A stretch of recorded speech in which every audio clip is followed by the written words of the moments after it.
Look, I understand that this movie is beating Snow White at the box office right now, but let's not lose sight of things. This movie sucks dick. Okay? It's not great.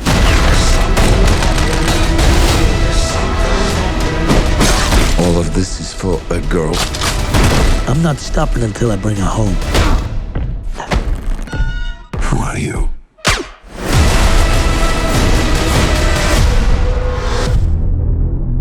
We thought we were going in for a little Beekeeper 2 action. Yeah, I mean, David Ayer and Jason Statham's last outing kind of surprised us a bit. It was more fun than we thought it was going to be. Well, the way this movie turned out is what I was expecting Beekeeper to be. But like Beekeeper actually ended up being fun. Kind of fun, yeah. Yeah, this one was fucking boring. Yeah, and I found out like right before we saw it that not only was the movie written by David Ayer, but also Sylvester Stallone. You're welcome! It was like, oh, I see what we're gonna get. We're gonna get like expendable energy in this movie. Which, from a script standpoint, that's what it felt like. Yeah. Those expendable films really missed the mark. Yeah. And in the writing department. Oh yeah, those same weird choices in those movies. Yeah. Like we were like, huh, wait, you set that up, but like that doesn't go anywhere. Right. That carries over to this. Yeah. You know. Yeah. So it's like, all right. I feel like we're gonna bring up a few things that we brought up in our Beekeeper review. Yeah. Just because it's kind of like the same team. But this movie, just by watching the trailer alone, A Working Man, it's got a similar vibe to it, kind of similar setup, just slightly different circumstances. Sure, but like, you know, with Beekeeper, he's the beekeeper, and like they kind of keep that whole beekeeper they theme keep that and motif vibe throughout going. the film. Yeah. You know, this one, it starts off with him working on the construction site and doing all that. Construction worker. So you think that there's going to be like a lot of construction worker like esque things, like maybe he'll kill people with nail guns or something. You know what I mean? Like Lethal Weapon 2 or some shit. You know?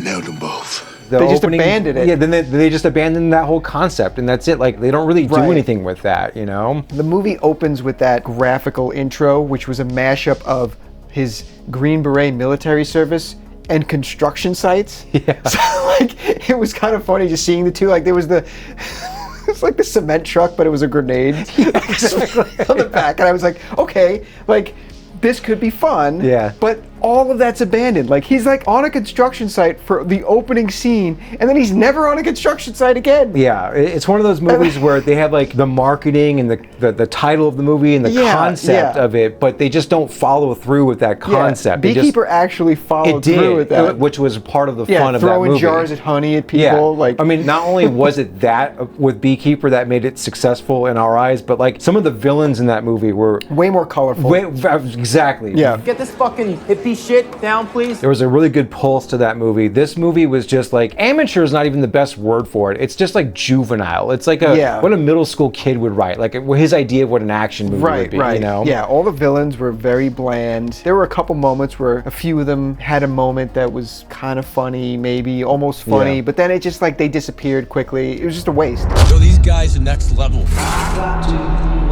Look at those bricks. You're a working man. That's right. Let's play. Large chunks of this movie dragged. It was way longer than it needed to be for what it was. You know, the movie starts, and then at one point there's the one scene where he's on a construction site in the movie. Actually using construction equipment. Yeah, there's this dude that's like working there, and like these like thug guys show up, and they look like, I don't know, MS-13 or something. You know, I don't fucking know. So we're like thinking, oh, the plot's getting started. Yeah. And then like Statham comes in, kicks all their asses, and then like it's like, oh, this is gonna cause them to come back. Yes, nothing. That whole there was no point to that scene. That has no connection to the main story. Yeah, it was just there so the daughter of the owner of the construction site could see him kick some ass, which you don't even see her see. She was in another spot. Yes, like the she whole was time. in the same place that her parents were in, but for some reason she saw it, but they didn't see it. Yeah. That would have actually been a good catalyst for the parents too. That would have been a good explanation as to like why later on the dad would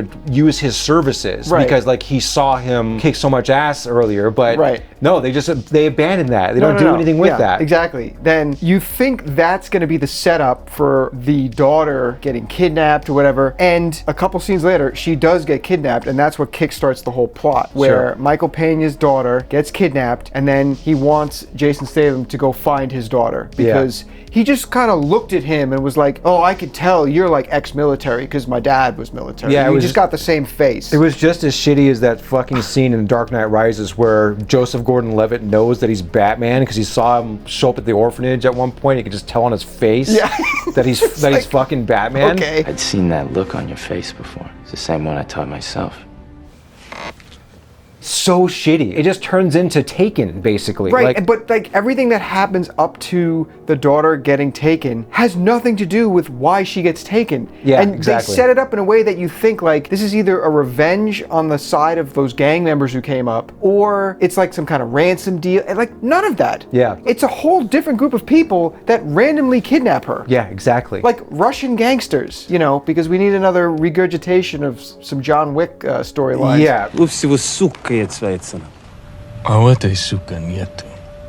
Russian gangsters kidnap her to human traffic her. It's like John Wick and then Taken, and then they kind of smashed it together. And got the worst of both. Exactly. Yeah. Yeah. They try to have this like Russian underworld crime syndicate thing. It's just not as good or interesting as it was in fucking John Wick. Right. So she gets abducted, and Pena has to convince Statham, like, oh yeah, we know, like, you got skills, can you go help? And then, like, instead of just agreeing to it, he has to, like, think about it for a few hours and, like, goes and visits David Harbour, who's, like, his blind buddy from the war. He's in 3 scenes in the movie, pretty much. Yeah, and he's like, oh, I know your mind's already made up. And it's like, why'd you do that? Why'd you come here then? Yeah. Right? It's just to set him up as a character for later for Statham's daughter to go, like, hide out with them so his family doesn't become endangered by what he's doing. It's pointless. But then not only that, when Jason Statham goes back to see Michael Pena and basically say, like, I'm gonna do it, you know? He has this whole thing where he's like, oh, you're my family. Yeah, and it's like why'd you say no then, Exactly. asshole? Exactly. What the fuck? You can't tell us, the audience, expect us to buy that you're this close to him when in the previous scene, and then he comes like, to you as an acquaintance would just be like, no, I don't want to get involved. You know what I mean? That's how he treats it. Yes. And now in the next scene, he's family. Yeah, what the It's fuck? like, I tell you my daughter's been abducted. I know you've got skills, and you're like, oh, I can't get involved. And then 2 seconds later, he's like, yeah, I can do it. Yeah, the movie family is full of shit like this, though. Where you're like, why did you set it up that way? Like, what the hell? Right, Like, you could have done it so much better if you just, like, rearranged some scenes. Right. So he dons his old military garb and weapons. Like you said, abandons the whole construction motif where he could have been doing something cool with that. And then he just goes after them. He starts reconning and then just hunts them down and works his way up the ladder in a very, like, disjointed way until he takes out the Russian mobsters and rescues the girl. Is that a grenade? Yep.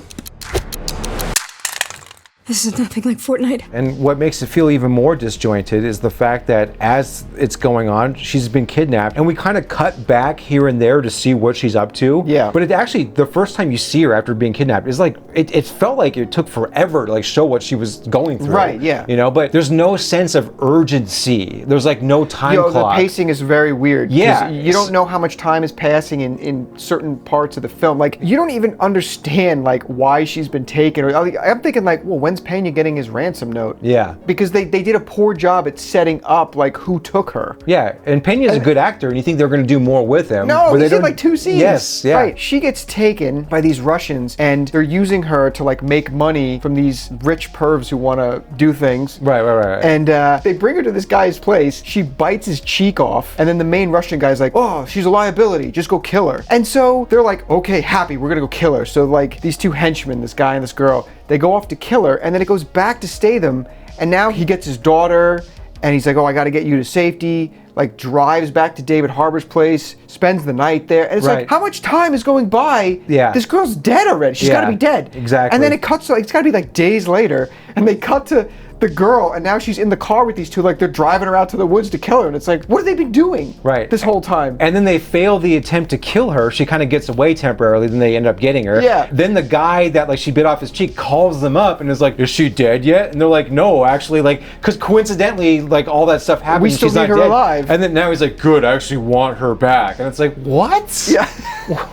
What the fuck? Do you realize how retarded that sounds? Let's not forget the real star of this film, which is the moon.